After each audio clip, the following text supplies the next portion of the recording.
This is Borderline Besties, the podcast where three besties sit down to overshare their unfiltered and sometimes feral thoughts. From embarrassing stories and aging to deep philosophical theories, bathroom humor, and whatever unhinged topic comes up next. We're here to push the limits of, did they really just say that? Without getting canceled. Hopefully. It's funny, it's relatable, and it's borderline inappropriate. Buckle up. This is Borderline Besties. Do you guys believe in psychics, or what do you think about all that? No. Especially Do you really not? Do you really not, Michael Michael? says no. It's a sharp no. No. I think that people are baffled by bullshit, personally. But I know that these are fighting words because there was a lot of people out there, even people who I thought were sane, love this type of shit. And I was like, even you? Like, I know a scientist who I was talking to. Well, he's a doctor, but that means he's a scientist. And I was like, what do you think about this? I have to do this for my cousin and her best friend, now my best friend. And he was like, what do you, I was like, I think it's bullshit, don't you? And he was like, no. He was like, I've gone to like a handful of these and every time I am walked away and I'm speechless and almost in tears. And I was like, really? And I was excited to have this experience, but it's not the experience that I had. So I think it's bullshit, but I will go play into this today. Yeah, but Michael, you also flipped a quarter to a crackhead on the side of the road for a reading. Well, that's a difference. Kim was not a crackhead, maybe a former crackhead. Once a crackhead, always a crackhead, baby. That's true. I think it's hard to get off of it. One thing about me that I find actually is one of my most cherished character traits is that I think that I have such what? About yourself. A cherished character trait that you have me. about yourself.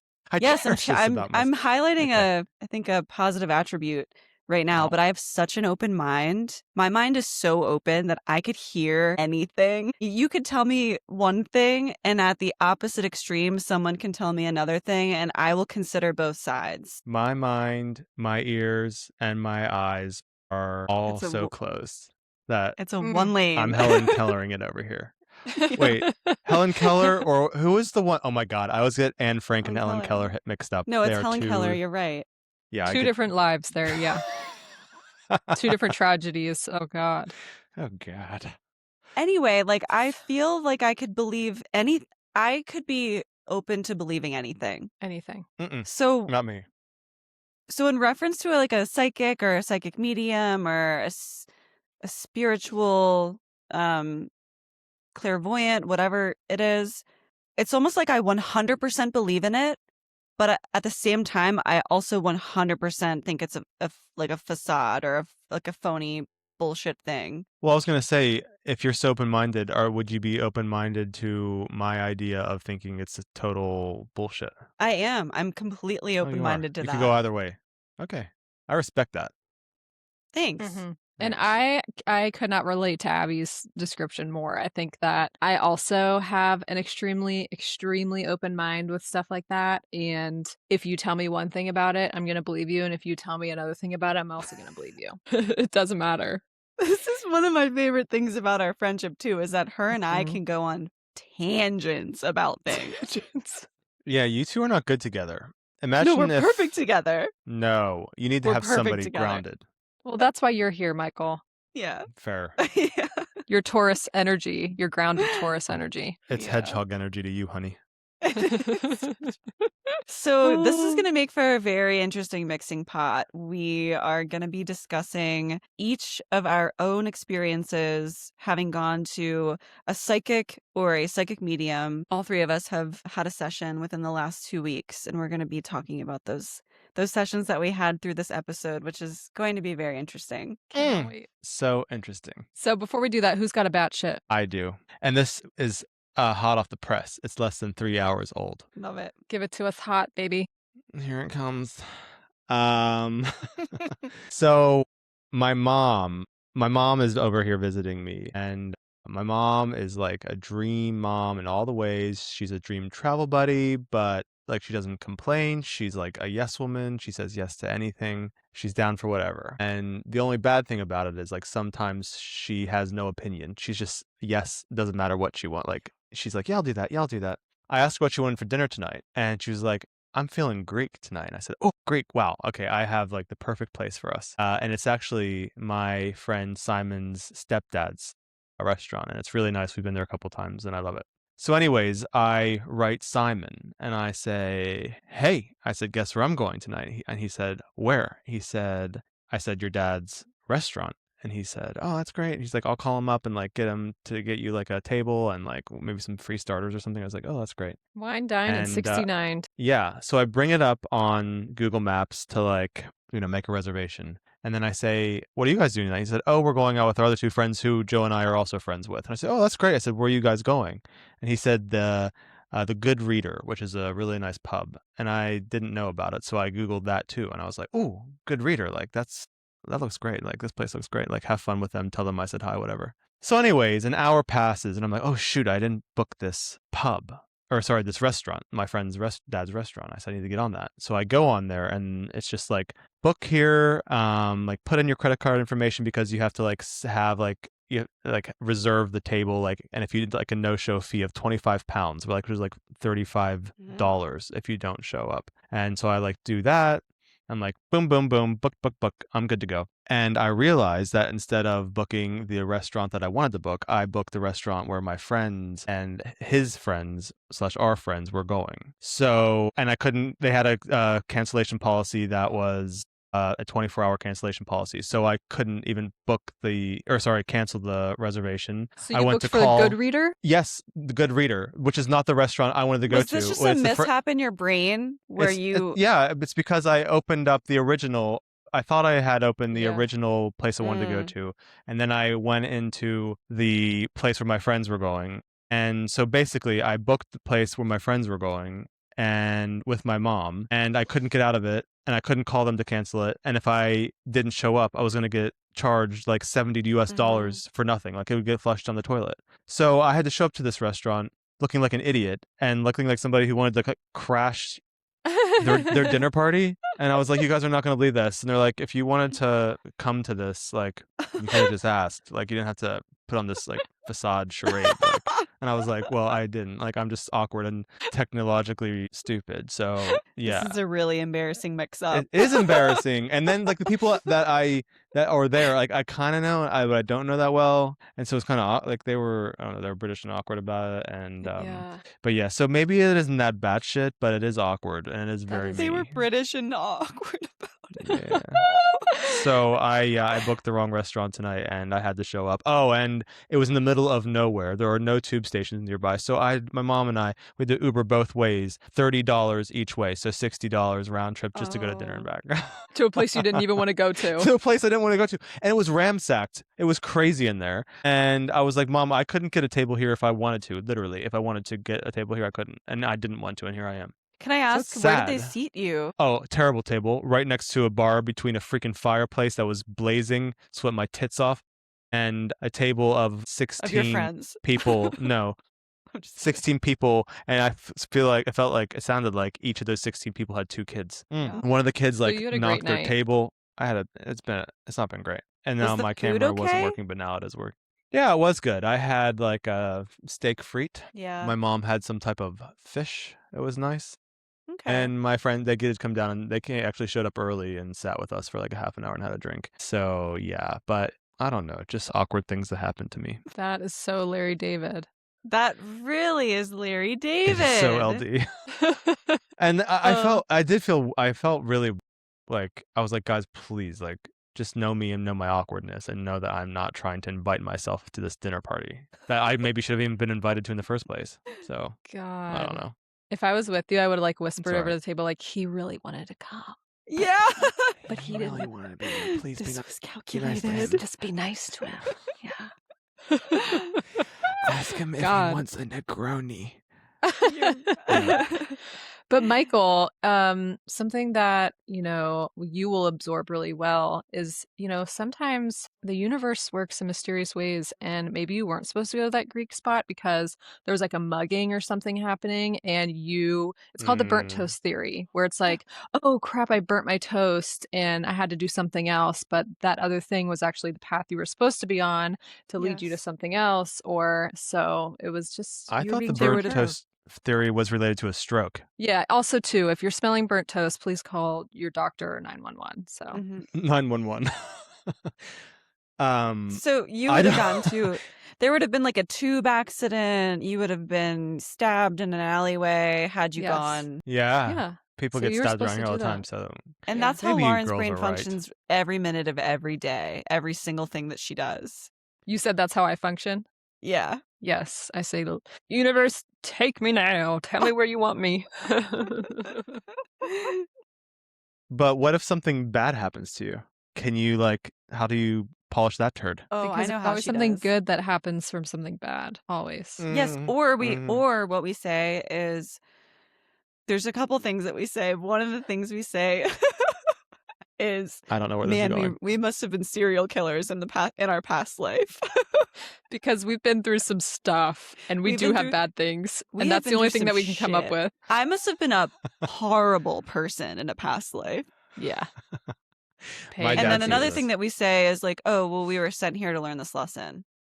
And the lesson could be anything. Literally Like, anything. never buy chunky peanut butter, only buy smooth. Exactly. That's but your I do soul's like chunky purpose. peanut butter sometimes. Me too. You like chunky? Not Sometimes. always, but sometimes. Yes. God damn, I love peanut butter. It good. So, My mom, Michael. yeah. Mhm. Yeah, go ahead. No, I was just going to say about how she loves putting peanut butter on her rice cakes, and then she puts her slices of banana on it. Oh, and she just yeah, that's She good. loved that. She That's did it. good. Especially if it's a chocolate rice cake. Oh, God. I've never had That's one. delicious. Really? Quaker Oats, honey. Ever heard of it? I did just eat a bowl of like healthy Cocoa Puffs before we started this podcast. Is there anything in my teeth? Yeah, they're all brown. Your camera's not that good. It's not from the Cocoa Puffs. That's permanent stain. Where did we even get? What does a healthy Cocoa Puff even look like or taste like? Well, our local Costco sells them. What are they, like the Magic Spoon, or what are they? The Magic Spoon, yeah. Nice. Magic Spoon Cocoa Puffs. And they're actually sponsoring this episode, so go have you some Magic Spoon. Thanks, Magic Spoon. Magic Spoon, crunchy and delicious. Magic Healthy Spoon, and never heard of it. nutritious.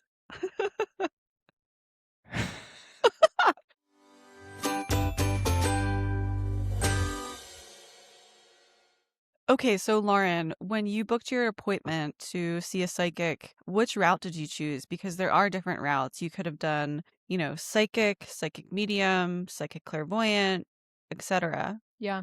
So the person I chose was like a 3-for-1. She offers Reiki, and in her Reiki session, she is also providing a psychic medium service as well. So she did Reiki, and she was also a psychic medium. Okay. So that What is Reiki? Yeah. Reiki is Reiki. you kind of lay on a massage table, and at least this is what I did in my experience. And what happens On is this experience? what On the one you went on? Yeah, on the one I went on. Basically, what happens is you have different chakra alignments. Michael, are you familiar with your chakras? What do you think? Okay. I'm not gonna be able to handle it, Michael. Your facial expressions alone are killing me. What do you think? I can't Okay, help it. Michael, if you were to paint a rainbow down the center of your body, that's kind of think of that as your chakras. Mm-hmm. So you've got different chakras, and they all are at different points in your body. Anyway, Reiki is a form of energy movement healing that kind of clears out the chakras. I can't even talk about this because I know what's happening in Michael's head right now. It's clearing out your chakras and kind of just giving you an energy clearing of sorts. We store a lot of things in our chakras. What is a chakra? Or is it chakra or chakra? I think that it's chakra. It's chakra. It's chakra. Oh. I'm surprised. No, it's not. I would know about that if it was. You would. It's chakras. Chakras. And your chakras are pockets of energy that live in your body. And they all have different... Thank you. I need to hear that. Okay. My chakras are all black and moldy. We know. We know. We know. We know. They're Michael, like a crawl space. We would have to call like a mold remediation company to get you got to get these chakras fumigated. Oh. They stink. His chakras stink. Hi, yeah, So- I have moldy chakras. Yeah, I see you do basements and attics. What about chakras? No? Who does? Can you recommend someone else? I think this episode is gonna kill me. Okay, Lauren. So you're laying on this table, and she's telling you about your chakra rainbow, right?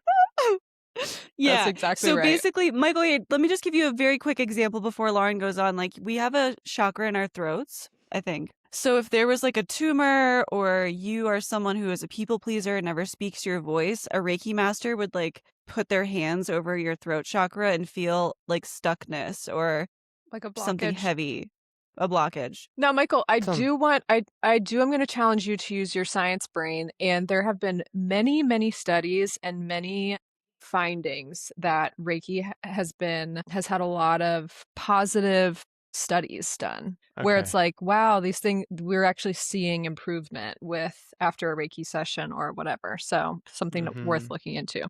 Okay. So, but this was my first Reiki experience, and I was quite nervous because I'd never done that. And I went to see someone here in Charleston, and it was in, one of those kind of row townhomey, you rent out a space and you walk in. It's like a, connected strip or whatever. And I walked in and the little bell dings. And the first thing I noticed is like the stale smell of cigarettes. Okay. And it's one of those. She looks over in the corner. There's a cat with like a ashtray taped to its back. Come on in. Stinky, get out of here. So I think to myself, all right, there's different offices. There's a woman on the bottom floor. She has her door open. I'm thinking, okay, benefit of the doubt here. Someone could have just been smoking a cigarette outside and it wafted inside, or someone's a smoker, whatever. So my girl comes down the steps and she's like, Lauren, come on up. I follow her upstairs. As I'm following her upstairs, the cigarette smell gets stronger. Okay. I am. You passed like, out and fell down the stairs. I'm like, this can't be good. So I walk in. She takes me to her room that she has. And as I get in there, I swear to God, it smells as if she had just put the cigarette out in her hair before I walked in. That's how strong the cigarette smell was. And I immediately started panicking because I have a very sensitive body. I don't do well with overly strong smells, especially cigarettes, candles, perfumes, like that sort of thing. And I started to panic because I'm like, this session is over 2 hours long. I have no idea how I'm going to sit in this room for that long. You were and like, also, ma'am, do you have an N95 mask I could wear? Yes. And I almost said to her, I almost was like, it's really strong in here. Like I'm struggling. It's bad. You said that, Lauren? No, I almost did. Oh, I almost okay. did. But also, Muz, like, maybe what's she you gonna should have do? asked. Maybe did they ask you if you wanted the smoking or the non-smoking? I should have chakra checked lady? the box. I should have checked. Yeah. I It's didn't like check, 1996. I don't know, Hardee's or something. Applebee's. I remember my grandma Applebee's. used to take me into Applebee's and sit me in the smoking section. Then I would go home. My mom would be so pissed. She would find that out. Well, she needed her ciggy. Anyway, immediately my eyes are watering. I'm choking back tears. And so she's got a little like massage bed set up on the one side of the room, and then she's just got one singular chair and like her desk in front. And she kind of walks me through the process. She was like, is there anything that you want clarification on today, or anything you want to tap into specifically? And I was like, yeah, are you able to see if after leaving this room I get lung cancer? Can you give me a CT scan of my lungs? But no, I For what really you paid gave for it, it should be. Jesus. Yeah, that should have been. But I didn't really want to give her anything because I just wanted to see what she could give me. And I didn't want to lead her. I didn't want to give her anything. And so I just was kind of like, I'm open to whatever. I did tell her up front, I said, I do have very bad OCD and I tend to ruminate a lot on things. So if you could just leave like health stuff off the table, that would be awesome. What's ruminate mean? Just so you really think about things over and over and over and over and over. Mm-hmm. Yeah. Should probably know that word. And so she was like, okay, we went over to the table. She pulled back the cover, cigarette smoke puffed out. And there was so I got a dead cat. I had to push the cigarette or the ashtray to the side. It was just full of cigarette ashes, the bed was. Bless her. So I get in this bed. She gives me an eye mask and she's just like, I'm going to be lightly placing my hands on different parts of you. And she's like, I am going to be pausing as I do it to kind of write in what comes to me as I'm seeing. And I was like, cool. So it starts, I put the eye mask on, I'm relaxing as best as I can. Can't take a deep breath, but I am trying to relax as best as I can. She does her whole thing. It's probably like an hour long. She's like, starts at my head, she's touching my head, then she went in between my eyes. Is she like, talking during this? No.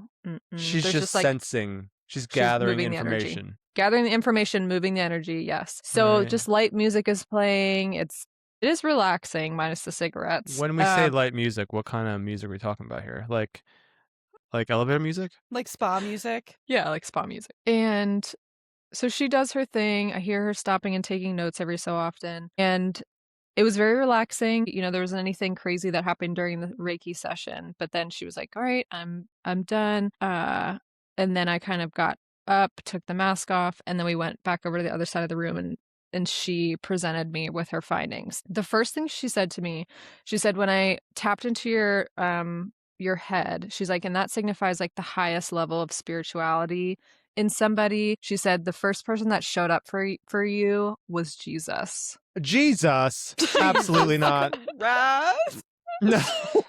And Next. I said, that's what I would say. Thank you for your time. This is what you get for going to someone in Charleston. Well, she was not like your typical. You should have asked, is Jesus, is he Jesus in there Christ or do I need Jesus? him? Yeah. This is what she said. She said Jesus was there to greet her, the psychic. And she said for this, and she sees a lot of symbolism. So the way that she was describing things, it's like images or people pop up to her and it signifies something. But she told me that and I was like, okay, freaking Jesus I have on my side. But she said that means you have like a really deep spiritual bond inside of you. Protection signifies protection, higher power, and guidance. The second thing she said to me was, she said, one of the things that popped up for you was an acorn. And What's your last name? And I was like, my face went like that. And she was like, I know, weird. Like, I'm just all over the place. And I let her finish. And I said, well, my maiden name was Alcorn. And a lot of people called me Acorn growing up. And she was like, wow, that's crazy. You can't find that on Google. Yeah, you can't. Exactly. You can't. So then she said, okay, so then she was like, you know, at your crown of your head, she said, there was a light blue light that kept coming up throughout the session in your crown. And that signifies a natural wisdom, a deep intuition, and a gentle knowing about things.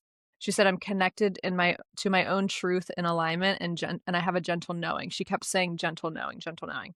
And she was like, this is just a reminder to like trust yourself because the answers are within you, she said. She also said a dripping faucet. The right answers or the wrong answers are within you? Just the wrong ones. Just the answers. No, just answers. Just answers. Girl, I got a lot of answers too, but look at me. Then she said another thing that came up for me was a dripping faucet. And to her, that signified that some of my energy is going towards things that don't serve my highest purpose right now. Ooh. Okay, then she said a grandmother figure was coming in and she described her. She said emotionally distant and difficult, but physically beautiful. What Wait, say No. that one more time. She was my grandmother, she said she was emotionally distant and difficult, but physically beautiful. I get that. That was B. And I said, well, it was interesting because I was like, a couple of the things she was saying, I was like, you're describing both of my grandmothers. And so throughout the session, she would kind of go one way and then she would talk another way. And I could hear her describing both of them. So, like I said, she works down my body with the Reiki. And after that was the crown. Jesus was in my crown. Then she went between my ears and she said, what I'm picking up on between your ears was a yellow elephant. And that tells me that you're intellectual, joyful, you have a grounded strength. You like to learn new things, and it signifies how much you can rely on yourself and your intuition. You have an optimism about you and a joy that is a natural part of your being. Are you sure it wasn't just, you said yellow element, you sure it wasn't just earwax? I think that could have been it. It's valid. That could have been it. Yeah. She said that my relationship with my partner is very positive, outgoing, 2 peas in a pod, so much joy and alignment in my immediate life. Then she got to my third eye. Okay, not to be confused with your brown eye. Right. Yes. But she got to my third eye and she said, again, very strong intuition, a natural wisdom and knowing. She even threw the word psychic at me, you guys. That you Okay. are a psychic yourself? I am borderline. I'm borderline. Wow. Yeah. Just I'll another come thing. full circle. Full circle. She kept saying gentle knowing. Know that you can trust yourself. All right, you guys are going to poop your pants about this one. She said that some of my guides showed up for me during this Reiki session. Okay. What is a guide? Guide A is spirit guide. a spirit guide is who kind of is on your side in this life. Is it like someone dead? It's a spirit. That's a Okay. guide. And I had come through for me a mermaid-like goddess called Mami Wata. I know It's an Mami Wata. It's an African. Do you Oh. really? Oh, I know a drag No. queen. It's a drag queen called that. Oh my gosh. Well, I think it's an African spiritual reference. So she said this spirit guide involves fortune, beauty, and jealousy, which I thought was interesting. It's a sign of fortune. She also saw good luck symbols throughout the session just pop up randomly and like, okay, tell me more about that, honey. Then she got to my throat. She said that I have she tapped into another guide, and this was a lion, like a lion-esque man. She said to be confident in what I say, or she said that I'm working on being confident in what I say at the same time as being cautious. She said I have a strength and wisdom. I like to sort out truth and portray that in my words. Here's an interesting thing. She said as she was doing the Reiki down me, she said I saw butterflies flying out of your chakras. Tits? Yeah, and could you imagine if these people could like see when you farted? Lauren, I Oh, was hell, gonna get out of here. The The second she demons. moved down, the second she got even close to your lower half, like she would have burst into flames. Yeah. What if I just Do heard her not let him quietly like, match. oh, that. What if I just heard her quietly go like, oh, that stinks.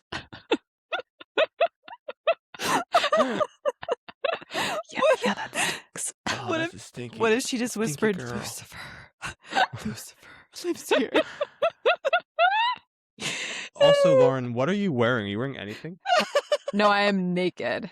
Full No. naked. You have to be exposed for her to see your chakras. Are you serious? Yes. My God. No, No. Michael, she's not Oh. naked. But anyway, the butterflies flying out of my asshole meant like a huge transformation that that I have experienced and am now currently in. The other side of that huge transformation. She just kept saying fortune, fortunate things, spiritually transformed. I have a peace, confidence about me. Okay, then she got to my solar plexus. She said, this was interesting to me.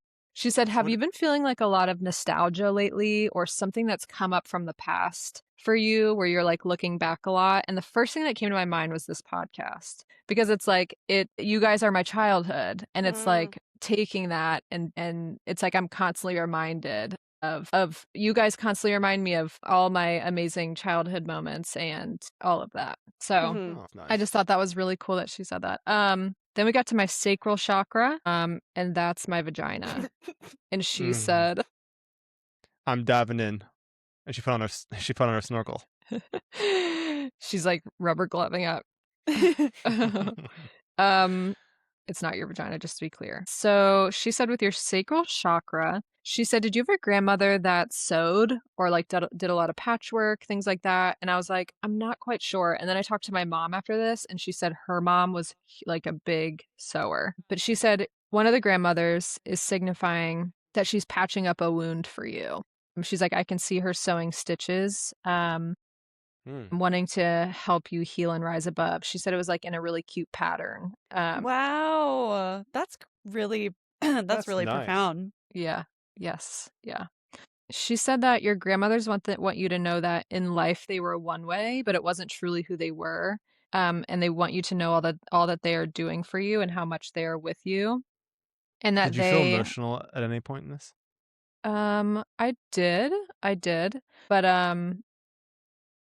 I But she did, but I kept a felt poker face. I did, but there were moments for sure. She said your grandmothers want you to know that they were very different here, or they're very different where they are now than they were on Earth. And it's really interesting she said that, because every time I think of them or connect with them, I know that they are not, that their beings, their souls are so different than who they were here on Earth. And it's funny that she said that, because I was like, I know that. Like, I feel that a lot. She said, I keep telling you that you just have a gentle knowing about you. She said, I've never described someone's intuition like this. She kept saying that over and over. She said, there's a fine line between where you are right now and being psychic. She's trying to recruit you into her cult. She said, you're so connected to your soul self and truth. You know why you're here and your purpose. You know why you're here and what your purpose is, she said. You mean you know why you're here on this Earth, or like at Yes. this crack den? No, why I'm here on Earth. Okay. And I Do you think you know why you're here? I think I do. Okay. That's a conversation for another day. Okay.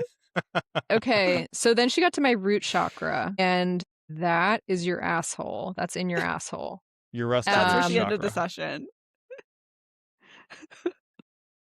That's where she was like, oh, it stinks in here. So she said, here I sense that you have a transformation yet to come. You have a deeper trust coming in yourself. This feeling of oneness in all that is.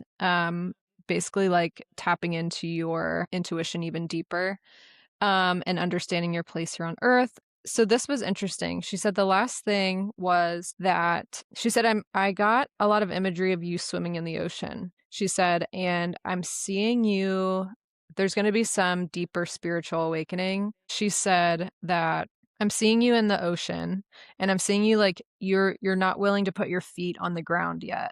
And you're just kind of like levitating in the water, like you're scared to swim in the ocean and put your feet on the ocean floor, almost like a phobia. And she said, so there's a shift still to come where you finally put your feet down on the ground and you're standing tall and owning something, and conquering a fear in doing this. And she said, you're afraid to put your feet down right now, but you will. And I said, this is so weird that you use this analogy, because I don't go out in the ocean anymore. I refuse. I don't like the thought of something brushing up against my leg. Do you know how to swim? I don't like to be out in water where I can't see the ground. I won't do it anymore. Like, the older I get, the more scared I am of being out in the ocean. And she was like, wow, that's interesting. And then the last thing she said was, are you in a new house? And I said, new to us. And she said, with your husband? I said, yes. She said, I pictured him bringing you flowers, like the start of this new beginning, and it's going to go well, and it's going to continue to go well. And then she said, and that's it. And that was it. Wow. That's very detailed. And then she demanded $6,000. She said that'll be $6,000. Yeah. So. Okay. That sounds pretty good, Muzz. So this sounds like it was all pretty positive. Like, what was negative about it? Maybe it's not positive or negative. Yeah. It's just like fact, sort of. Right. Like, as and a matter of fact. Your interpretation of it, too. That's one thing about these experiences, is that it's like such a singular experience. If I was in on that session, my brain would have taken me to so many different places than Lauren's brain went. That's what makes, I guess, this session so interesting, is because it's your own interpretation of what's being said. Right. And it was kind of tough for me, because when she would say things, I was very quiet. I didn't want to be like, oh my gosh, yes, because of this and that, and he was Yeah. this and blah blah blah, because I didn't want to give her anything. So it I was think very that's hard. smart. It was very hard Mhm. for me to be like very quiet, and it was only very rarely where I would say like, I understand that or I align with that. My lady, I didn't give her anything only because I had nothing to give. I was That makes sense. just like, Yeah. all right, okay. Yeah. So, Lauren, overall, how would you rate your first experience with something like that? Because I think all of us can say none of us have done anything like this before. Right. Yeah, I would probably put it at like a 6 or a 7. I think I left feeling like I want to do that again and I want to get a second opinion. And I'm just like curious how another person would view it and if there would be anything that would line up or Right. similarities. I think the most interesting thing about your experience was when she was like, you're borderline psychic yourself. Like, what? Like, what does that Yeah. mean? Yeah. Does that Yeah. mean that you, like, It just means you that she should has a start? very strong intuition. Yeah. And it's so funny, it's become a running joke in our house now where Gabriel's like, "How did you know that?" And I'm like, "Remember, I'm The psychic. psychic told me that Oh I'm my a Remember God. now." psychic. Joe Yeah, would take remember. this and run with it, and I already don't win any arguments, but he would just, If someone told him that, he would be like, "You just don't know." Yeah. it's already But yeah, like, that's how it I is. think I think it would be like a 6 or 7. I think with anything, I think with any profession, there are good ones and there are bad ones, and I think that there really are ones out there who can tell you people by name. I think there are ones out there that can really pinpoint certain facts that will just blow your nuts right off. But I think that mine was somewhere in the middle. I think that, yeah, it makes me curious for other experiences. Yeah. Mm. I feel similarly about my experience.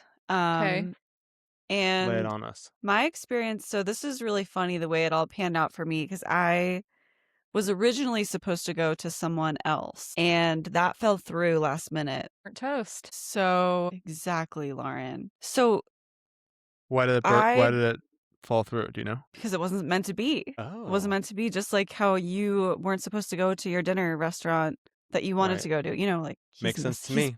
he's not listening. I booked my Uh, psychic less than 24 hours in advance, which I think is interesting because my rational, unimaginative mind tells me, okay, I book a psychic medium appointment however far in advance. That gives these guys that much time to do internet research on me and my family tree and dive into whatever Honey, nitty they're gritty not details they doing can that. surface on the internet, right? They're not. Some do. Some probably do. That'd be Wait, cheating. Michael, what did you say? They Yeah. They're not won't? doing this. You don't think so? No. Why would they? To like make their story more believable? Yeah. Yeah, exactly. So like if one would think that if you're a psychic medium, you would Google the name of the person who booked the appointment and try to like read as much as possible to divulge that information in a way that is not obvious, but You touched some That's accurate. hot why. spots. Yeah. That's why yours canceled. They Googled you, found out how big of a nut job you were, and were They like, "I'm did, yeah. abort, abort this mission." And so I booked this lady. Within 24 hours, I was sitting in her office. She was someone that had very minimal Google reviews. I think she had 10 or 11 Google reviews, which I was kind of like, this is probably good because I don't want to go to someone who has like 400 5-star reviews. That to me, that's not even trustworthy. So I send her an email. She responds with information on what to expect in the session. She kind of gave me some tips and guidelines on how to prepare yourself for a psychic medium session by like grounding yourself, meditating pre session, calling in your spirit guides if you would like What to does do grounding so, yourself etc. mean? Grounding yourself. So like take a hot shower or sit quietly and try to Relaxing. meditate, something like Okay. that. You're present. Yeah. So I read that and was like, okay, that's fine. That's cool. And the day came. I was so stressed. I was texting Lauren that I was really nervous to go to her. And I actually drove up to the address that the medium had sent me. And I sent it to Lauren. I was like, I am literally at somebody's residential home. There isn't a sign. There isn't any indication that a psychic medium is here or working a business out of this house. For all you know, this could be like an Avon lady's house. It was essentially an Avon lady's house. So I texted Lauren. I said, I'll be in this address. If anything happens, this is where I am. Anyway, I go in, I knock on the door. She opens the door. I immediately know I'm in the right place. She was very warm and kind. And she just led me to her office space, which was kind of like what I thought to be like if you've ever been to therapy or in like a therapy room, it was like a comfy 2 couches, nice lighting, a candle was lit. Can I get like a physical description of this woman? Is she big? Yes. Is she small? Is she... So she was probably she was pretty short. So she was maybe like an inch or two taller than me, like 5'3" or 4. She was average body weight, middle-aged white woman. Okay. Average American or average European or average Asian? I would say she was an average American white woman who was probably around 50 some years old, not skinny, not fat. Okay. Just kind of regular. Okay. I like a good picture painting from me. Dirty blonde hair. Her eyes were light in color. Anyway, so she greets me. She takes me to her office. She sat me down and she was like, I'm so surprised you cold called me. She was like, I very rarely get cold calls, meaning like, you know, people don't just randomly book me. She's like, normally I'm customers then? She said, normally I'm word of mouth. She's like, normally it's like through friends and family, and then the word gets passed, and that's how I get clients, basically, is what she told me. Like, she's like, how did you find me? And I said, I found you on Google Maps because I wanted to go to someone that was really within like a couple of miles from where I live. And she was absolutely shocked to find that I found her on Google. She couldn't believe that. She was like, I'm surprised wow, that these people are word of mouth, because you know how like if you have a really good therapist, like you're not supposed to recommend the therapist to like a friend or a family because like it's like too intertwined. You'd think it's be the same with this bullshit. I'm not sure. It was just like it felt unconventional the way that I found her, and then also how she was receiving me was also unconventional. Mm-hmm. Okay. Anyway, so I sit down. I had brought my purse because I brought my laptop to record the session. I didn't think my phone had enough space on it, so I brought my laptop. And I sat my purse down on the floor, and she looked at me and she was like, don't put your bag on the floor. And I was like, what? And she was like, no. She's like, never put your bag on the floor. And I was like, I picked up my bag and I was like, what do you mean? And she was like, putting your bag on the floor signals to the universe that you'll never have money. I love that. And so I was like, oh, I've never heard that before. And she was like, yes. She was like, you should never put your bag on the floor. Either keep it in your lap, or if there's somewhere to hang it, or put it. She was like, always put your bag somewhere, not on the floor. Now Abby's walking around town with her bag on her head, hoping to get. In my head, I'm like, this is why I've never had exorbitant amounts of money, because I've always been putting my bag on the floor. And now things will change.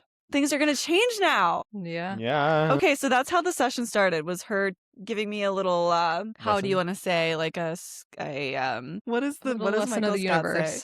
What does Michael Scott say when he's like, I'm not superstitious, but I'm not, but I'm not superstitious, but I am a little, But I'm a little stitious. So I am a little stitious. So anyway, fun fact, don't put your bag on the floor if you want money to come your way.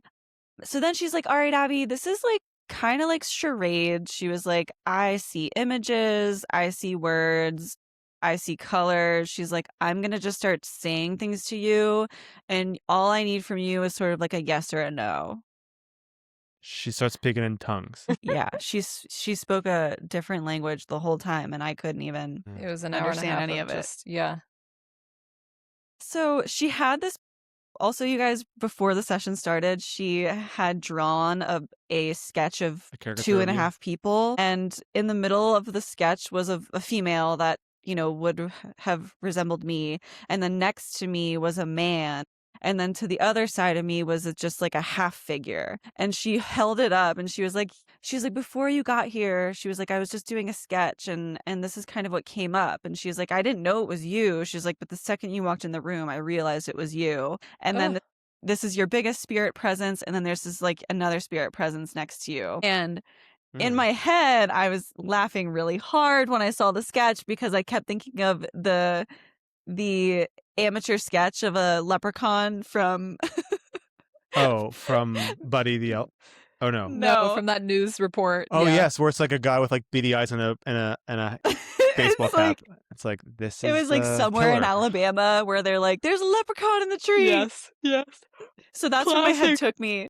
I was instantly not taking that seriously. I was like, this is really funny. Like, Yeah. she probably Googled my name. She probably saw that I have a father that's dead and just, did this. So I was like, all right, this is silly. So then anyway, she sits me down. She starts doing her charades thing. She's like, I just have to sit here quietly for a minute. She starts drawing things. She's writing things on her paper. Her pen is going crazy. And She's just making a grocery list. She was Eggs, jotting down a grocery list. tomatoes, And then she starts tomato paste, oranges, lemons,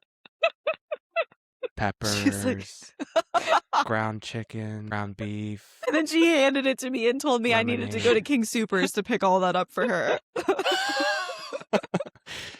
If you don't mind. She said my spirit guides are telling me to do that for her. All right. So anyway, so much happened in this session. I'm going to summarize it.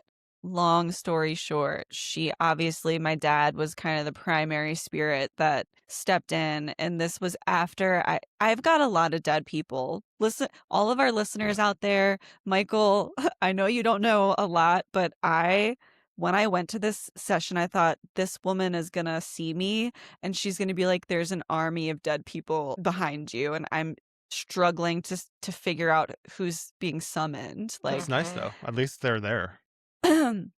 So, and like everyone who's dead's name starts with an L, which makes it even more difficult. Lauren, your name. Because one of the first people she summoned was somebody's who she was like, I'm seeing L. But I also have like my sister's name is Laurie. My best friend's name is Lauren. I have so many L's that I was like, this is kind of overwhelming.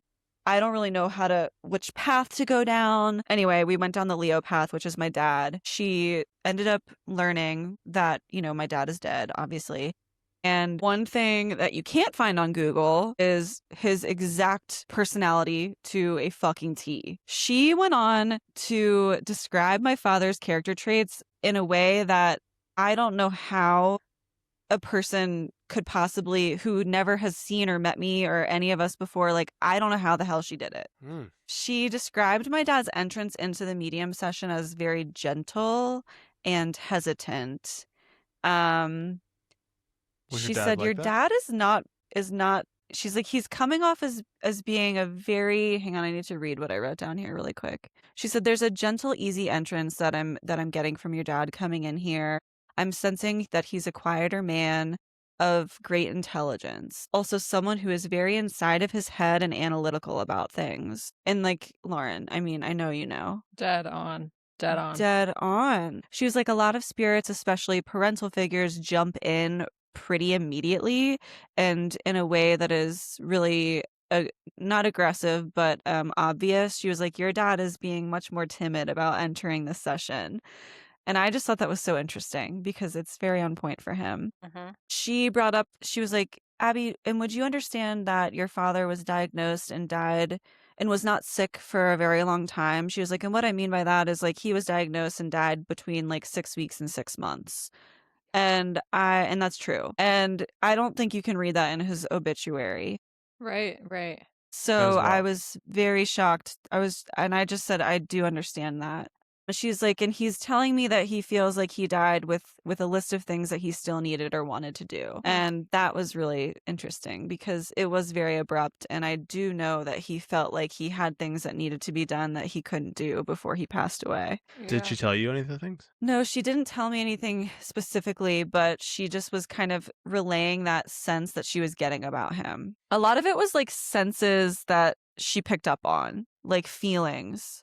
Let me read through this here for a second. She was like, your dad is telling me that his approach to death was very much like death is a part of life. Everybody lives and then everybody dies. She's like, he's being very matter of fact about it, like not gushy at all. She's like, do you understand this? And I was just like, yes. That's how he was talking about it before he passed to you. That's literally exactly how he spoke of death. Yeah. And I just like... That makes the most sense, to be fair. What do you mean? I just... Like, it makes sense. I mean, he sounds like a rational person, your dad. So rational. The most rational ever. And one thing that really stuck out, she was like, Abby, I'm sensing with your dad. And she said a lot of things that made me laugh.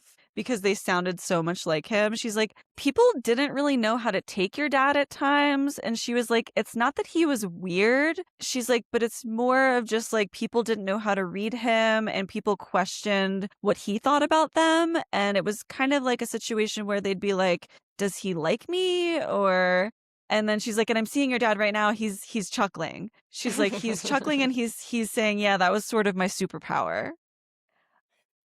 And it's hard to relay this information to a bunch of strangers, right? Nobody knew who my father was, but Lauren, I know you know very well who my dad was. These things are head on exactly my father. So, like, another thing too is like, there were so many avenues that my brain was like open to that I also forgot a lot of things. Same. I was the same. And she kept telling me, she's like, I keep smelling smoke. She was like, I keep smelling smoke. She's like, who's smoking? It's like, And that's because my you're dumb, smoking, honey. no, You're Her hair smoking now. smoking. no, You're no, no. smoking now. In my head, I was like, that was my best friend's psychic. What you know about her? No, she kept referencing smoke, and my dumb ass completely forgot about my uncle who smoked like a chimney for decades that passed away most recently. And he's up But there he like had- jumping up and down like Abby. Yes, Lauren. Yeah. He had quit, you know, in the last few years of his life, so I wasn't attributing smoking to him. But for as long as we knew him, he was smoking. And I just felt stupid going back, listening to my session post-session. Like, I can't believe I didn't think of that. Anyway, you guys, according to my psychic, I may or may not be having a baby boy. I hope you do. I hope you call him Michael. I'd appreciate that. I really hope I call him Michael if I have That'd a be really baby good. boy. You don't have to hope. You can just make it happen. Pronounce it You can hope for Mikhail. you can hope for $1 million, but She told me that my dad had a baby sitting on. She's like, I do see your dad with a baby. She's like, and I don't know if this baby is past, like is a baby that, you know, was lost, or if it's a baby that's on its way. And I was just like, whoa, whoa. I was like, I don't want a boy. Yeah. would you not want a boy if you could pick? I was I like, would want a girl. Yeah. I want a girl. No way. I Yeah, want a boy. obviously I want a girl. No way. Yeah. No way. No. But she said, she was like, this baby can stay with him, or it can come Earthside. And I was really fascinated by that. And she was like, she also referenced a namesake. She was like, is your father named after his father? And he is. And I said, yes. And again, another thing you can't find on Google. But I said yes. And then she was like, if this boy does come Earthside, I think it'll be Leo. I was like, okay. A Yeah. Leo, or his name's Leo? Like, he would be named Leo Born in after August to be a Leo. he would be a That's funny. double Leo. And then she also brought up, she was like, your dad wants to let you know that he's grateful that you still have him and bring him places. She's like, is there like a necklace or a bracelet that you have his ashes in? And it's so funny because right before the session, I do have like a little glass, little thingy of my dad's ashes, and I was holding them before the session at home, just like, you know, like, oh, Leo, if you Get the can juju sense. going. Sorry, is your Yeah. dad called Leo? My his name is Leo. Yeah. Okay, Yeah. sorry, I did not connect the dots. No, that's there. okay. Yeah, no, my dad's Leo. So she brought up the ashes thing, and she's like, he wants you to know that he's happy that you still have him and take him places. I brought him to London with me. Really? I don't I even think did, yeah. You know, I did. Abby, I had it. that might have That's been fun. illegal, because I think that technically that is transporting a body. Because I was Yeah, once asked probably. to take ashes from here to Ireland, and I Googled it, and it was like a full urn of ashes, or like a Yeah, tiny little like a thumbnail full of urn, Just a like a full tiny- urn. Well, that's No. different, Michael. Yeah, maybe. Imagine This is spilling like- those on the plane. Oh God, God.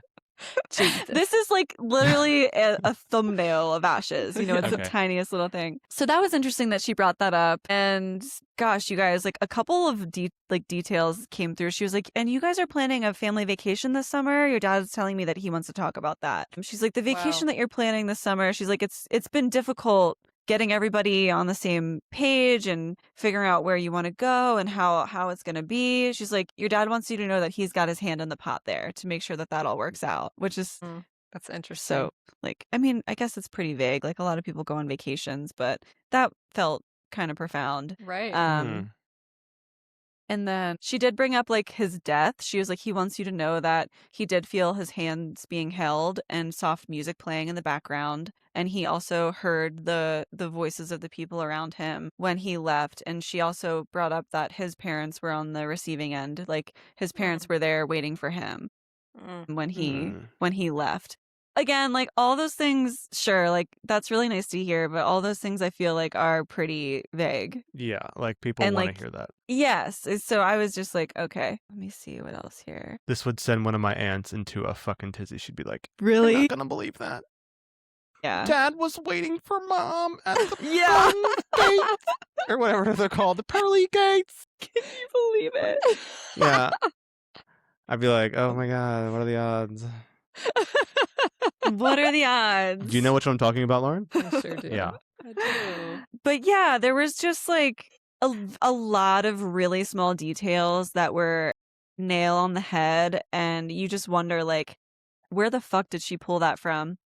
And then you think like, did she stay up all night memorizing my family members and the paper that she had? Did she really just have notes written down about each one of my family members that are passed? But like she said something about one of my past uncles, like very definitively about the car he drove and the fact that he loved fishing and hunting. And it's just like, where did you get that information? How did you know that? It's crazy. Did she know you're from Pennsylvania?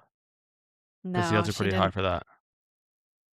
What? If That he liked if she fishing knew and you were hunting. from, yeah, But maybe she didn't knew know you you were were from Pennsylvania, she would that would be easy to tell. He's saying that he was into fishing.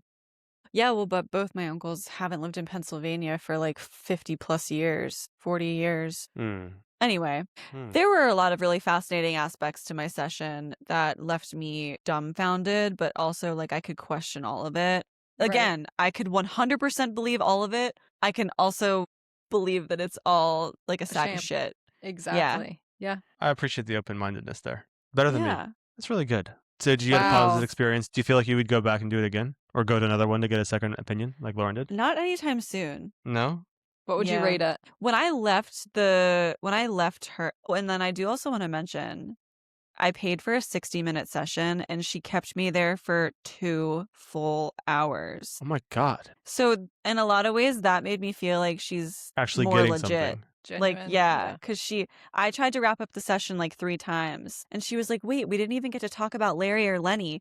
And it's so weird that she used Lenny and not Len, because I told her Len. I never said Lenny, but Who is Len? like a lot of people, my uncles, Oh. she used Lenny as if she knew him casually and that was his nickname, which it was. And that just was Crazy. weird. When she said that, I was like, you said Len, like, how did you know that? I don't know. So she said actual names that you did not even give her. No, I had ended up, so this is what happened as I thought the session was over. And so then I like told her more information. Like I said, oh, I have 2 uncles who lived here that passed away tragically.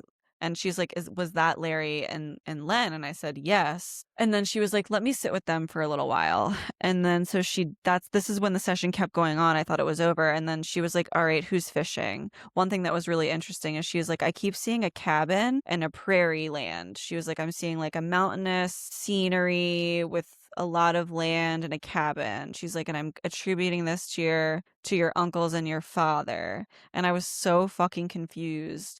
And I just was like, nothing is ringing a bell with that. I don't know what you're talking about. And then she kept painting the picture a little bit more. And I was like, oh my God, the very last time all 3 of my deceased loved ones, my uncles and my dad, were together, they were at an Airbnb in Colorado out in Bumblefuck Mountain Land. And their Airbnb was literally on a prairie. And like my whole family was there, but Todd and I weren't there. And that was the last time they were all together before they all got sick and died. And she was like, I'm hearing a beer crack. She's like, and I'm hearing laughter. I didn't tell her any of this. Wow. Insane. That's nice. Insane. I think that could be legit. I mean, I can get on board with like if there are very rare random things like that and specific things. It was. And it took me a minute to think it through. I just kept thinking like, I don't know how to relate this back. And then it came through and I was like, no, that's the very last location that they were together. All 3 of them. So fucking crazy. So yeah, I don't know. What would you rate it? It was really tiring. I left feeling so exhausted. Yeah. I was drained. It took me like 24 hours to recover from it. I would rate the experience, I think, like an 8 out of 10. Yeah. It's pretty high. Because I Wow. left and I called Lauren and I think I screamed in the phone for like 3 minutes. Yeah. Yeah. Afterwards. Well, I was texting her, 2 hours had gone, an hour goes by. She almost called the cops. Then an hour and 15 go by. I gave her 15 minutes, then an hour and a half, and I'm like, all right, how we doing? And then 2 hours go by, and I'm like, do I need to call somebody? Because Yeah. we're at 2 hours here. Yeah. Do you follow each other and Find My Friends? No, my phone won't do that. What? It won't. It doesn't connect to that. Yeah, I've never done that. But anyway, my Me neither. experience was overall really good. I got authentic energy from her. I didn't feel really much of any inauthenticity with her, so that was a good thing. Yeah. Wow. Nice. Michael, tell us about your experience. Well, I'll say this, that it sounds like you girls got the Whole Foods psychic experience, and I got the Aldi The clearance dollar section store. experience. And I want to start this off by saying that I didn't believe and don't believe any of this shit. And I also have no idea what to even say or ask for. Like, they're like, okay, girl, like, if you recall a few episodes ago, I don't know how many now, I thought that astrology meant psychic readings, and I was ready to do this. Like, I did this reading like 3 weeks ago or something, 2 weeks ago. And I was like, they're like, okay, you guys gotta get your readings done. And I was like, what do I Google? What are the words that I need to ask for? Like, what do I say? Fortune telling reading? Do I say psychic? And Lauren was like, you can say psychic or medium. So I go into Google and say medium reader near me. And I live in this neighborhood called Hampstead, and it's like 3 stops away from Camden Town. And Camden is like kind of like a grungy, artsy, fartsy, like voodoo, hoodoo, whatever, off with the fairies neighborhood. It's like kind of punk, like Amy Winehouse lived there, and Oh, she I'm also sad you died didn't there. take me there. Oh, yeah. No, it is a shithole. I'd never take anyone there. I'm going there. You'd have to go there by time. yourself. Okay. So, anyways, I find this woman. Her name is Kim. She has like a website, and on the website, she says how she has given readings to the rich and famous. One of the people was Kate Moss, the like supermodel from the 90s, and I was like, Yeah. this is gonna be good. So anyways, I booked this appointment like a couple days before, and I go to this house in Camden, and normally I would like Google Street map it, like view, but I didn't do it this time. And I just showed up, and it was like along a line of shops, but this was like in a basement. And draped over the door was an Israeli flag and a Palestinian flag. And I was like, because Okay. normally those don't go hand in hand. Mm-hmm. And I was like, maybe all people are welcome here, including gay, like me. So, well, there was no Was gay there flag. Oh, okay. No gay flag. Yeah. So anyways, I go in there, and I am trying these flags are draped over the door, so I'm like trying to open up, like move Get the this flag the out of hell out of my way. move out of the flag. Yeah, exactly. And I finally get to the door, and I try to open the door, and it doesn't open. And I knock, and no one's there. And I was like, oh my God, like I got scammed. This is not legit. And this tiny woman a small person? Is that the term we use today? Mm-hmm. Yeah. She opens this door, and I was not expecting to see her Mm-hmm. because I was expecting to see this Kim. And I say, hi. And she goes, and I say, are you Kim? And she says, do I look like him? And I said, I don't know what Kim looks like. So I'm sorry. I was like, is this the psychic place or not? And she was like, yes, this is it. And I was like, well, who are you? And she told me her name. I was like, okay. And I was like, okay, well, I have an appointment with Kim at like 2:30. And she was like, okay. She's like, come in. And I was like, okay. And I am standing there, like in this, like it's kind of like a doctor's office. Like there's like a little waiting room, but there's like a lot of marble, but no seats. And I'm standing there, and I'm like, okay, like is she gonna come out and get me, or gonna take me back there? Like I don't know. Anyways, I stand there for like 15 minutes, and nothing's happening, and I'm like, what the hell? And out It's a long comes time. this old woman, and she is crying, and I'm like, okay. And I was like, I thought that was Kim at first, because Kim, I think in my mind she's old. I was like, are you Kim? But that was just like a client of Kim's. So anyways, out comes Kim, and Kim is like this like 5'11". She's like my size, Eastern European. I think she's Polish woman. And she has the shoulders of a linebacker. And I'm like, wow. And Lauren, do you remember our Aunt Rose? Do you remember her? We could have all piggybacked on her. Uh-huh. She was one broad. But I think you're thinking of Mary. Mary. Rose is alive, isn't she? Rose is still alive, yeah. Last of the Mohicans. Yes. She must be miserable. Anyway, Mary was the broad one. Real broad. Yes. She looked like she always had shoulder pads in, but she didn't. So anyways, she comes out. She's like, Michael. And I'm like, yes, me. And she's like, come back here. I was like, okay. And I walk through this like, it's like a chain. You know, like I think maybe one of you girls had it at your home. Yes. Like, you know, like in your doorway. The beads. Yes. Beads, but these were chains. And I was like, this Door is scary. chains. It's like, We used to have like some... Side note about that, we used to have those on our bedroom doors, and they were so noisy when you would come and go, and Casey would always like to sneak into my room to sleep, and so we would pin them back and tape them so that she could sneak in and we wouldn't get caught at night. Nice. Yeah. Girls were intuitive. We were rebellious.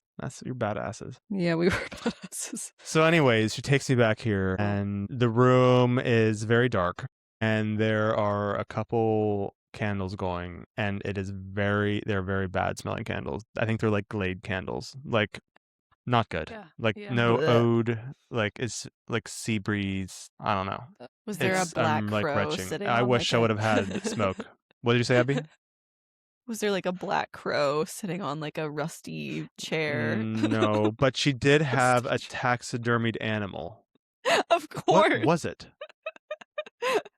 Of course.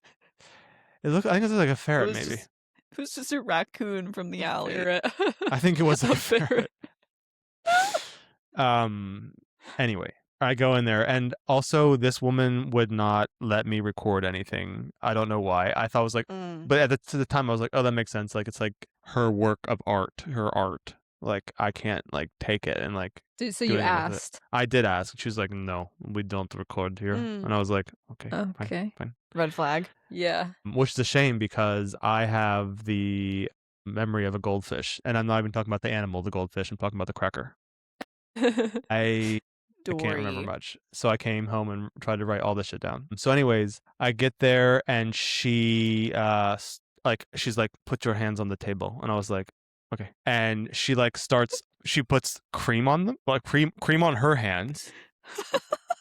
And she's like rubbing them. Huh? This is a lie. No, it's not, Muzz. And then she puts her hands on my hands. Lotion on its skin. Huh?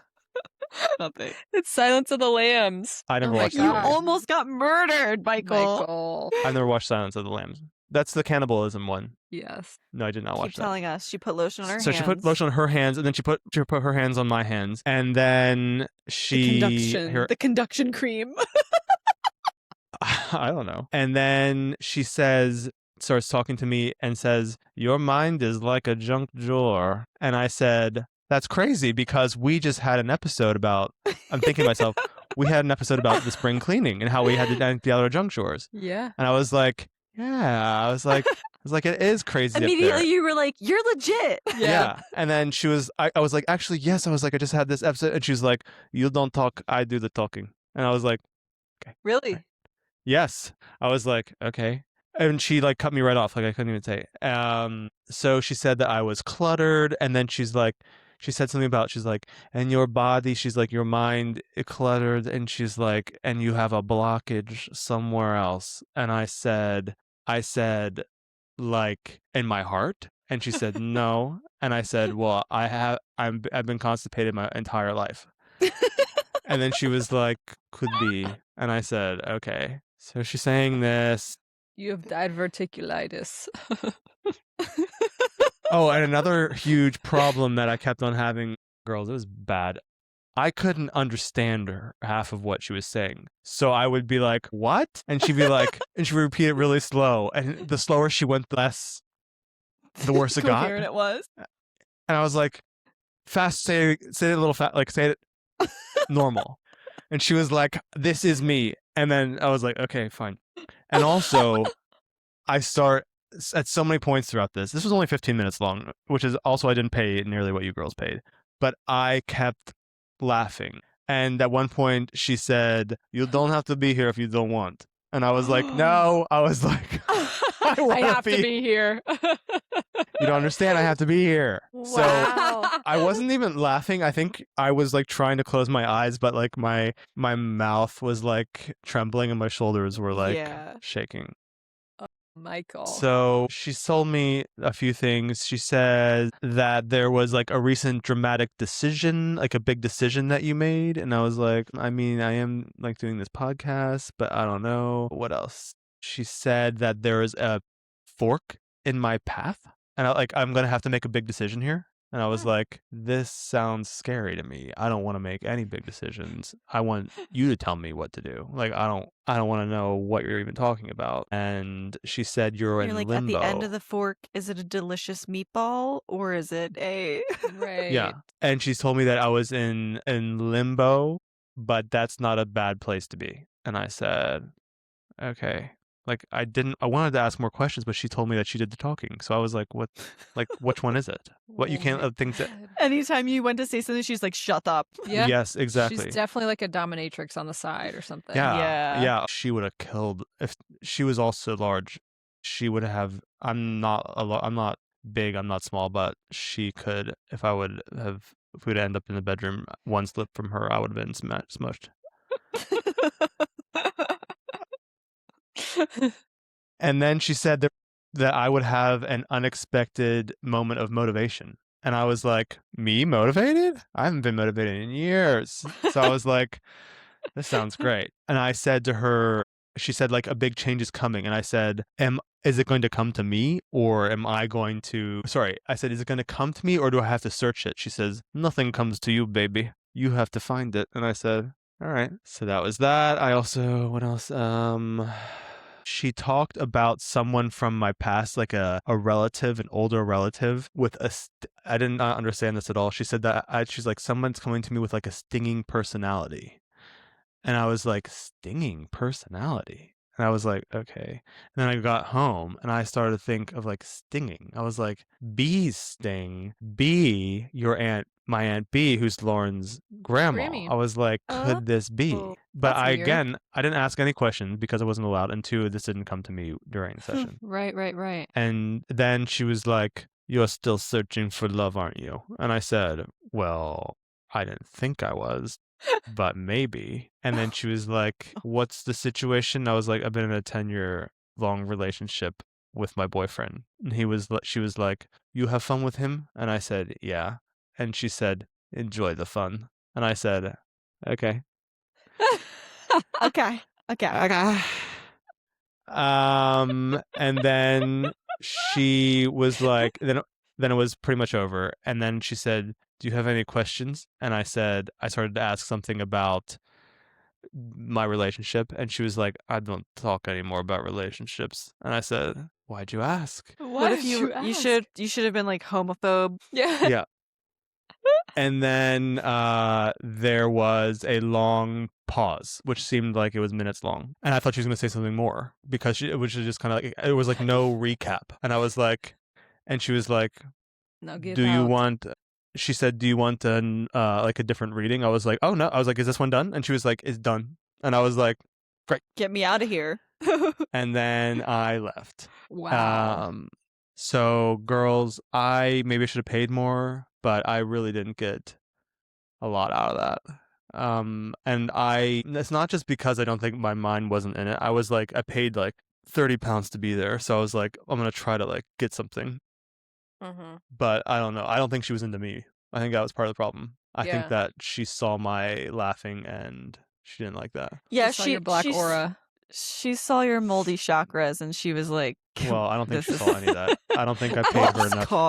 I don't think I paid her enough to see those. Wow, Michael. Would you do it again with like a better experience, a good one? No. I would not pay $30 pounds more for that. No. Wow. I think it's my last time I'll do that unless I'm forced to do it again. Yeah. But well, you could just have a session with Lauren. Yeah. True. I'll practice on you. Okay. That sounds good and normal. Yeah. That sounds good and normal. Let's do that as soon as possible. Please sign me up. Next week, Lauren does her first practice reading on Michael. I would pay money to see that. It ends up in me, in my entire head rotating 360 degrees. And I'm like reading a manual, like shit.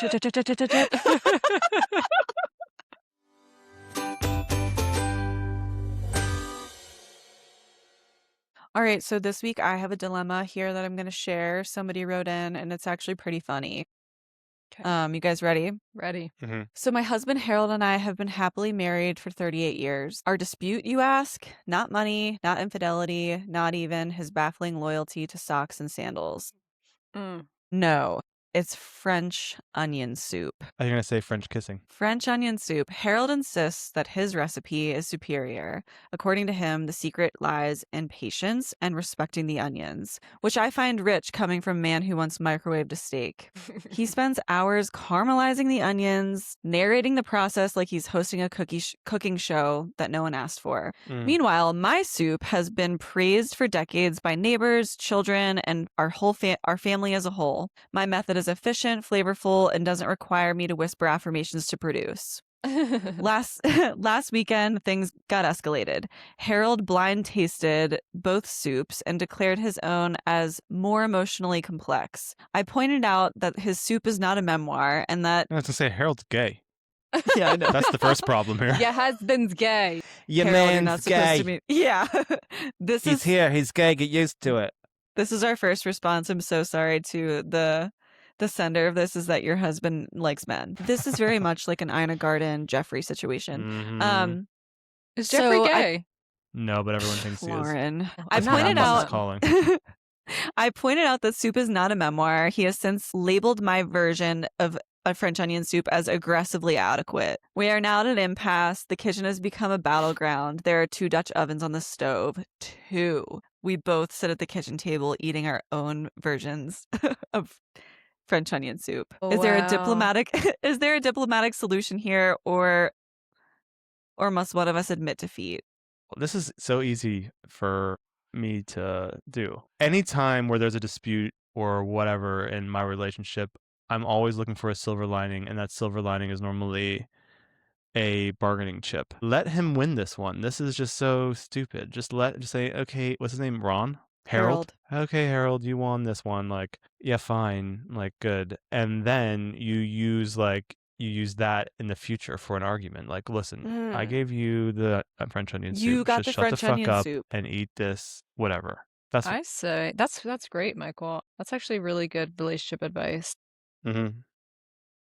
I say you poison his Dutch oven, not to the point of killing him, but to the point of Violently ill. gastritis. And that way he now has an aversion to his, and all, like, hopefully to French onion soup as a whole. And then you guys never have to talk about it again. Yeah, then the argument is dead in the water. You could also, one night in bed, pull the covers up over you and fart real nasty and say, how you like this Dutch oven? Yeah. Oh my God, French onion soup farts are so real too. Yeah. I They're can't say sharp. that I've had enough French onion soup in my life. All to that Gruyere experience that. cheese, onions, are you kidding me? God, that broth. Eating good in the neighborhood. I Where would love you even get French French onion soup out? There's Like- some Like a fancy places. steakhouse Uh-huh. or A what steakhouse? a fancy steakhouse. Right. But I'm not gonna lie, I do make a really good French onion soup. Enchanté. Speaking of, this is actually a great segue, because next week we're talking about food, the tasty, the terrible. So, good food, bad food, food poisoning stories. So I'm really excited to see what we all bring to the table, pun intended, next week. Yum. Yeah, that's gonna Or be bleh. a real feast. Yeah. Wow, I really enjoyed today's episode, and I hope that as a listener, I hope that you did as well. If you have any batshit stories or dilemmas you would like to share with us, make sure you send us a message on our social medias or send us an email at theborderlinebesties@gmail.com. And that's it. We'll see you next week. Thanks so much for being here. Bye. You just survived another episode of Borderline Besties. Be sure to subscribe wherever you listen and follow us everywhere at the Borderline Besties so you don't miss the chaos. We'll see you next time. Love you. Mean it.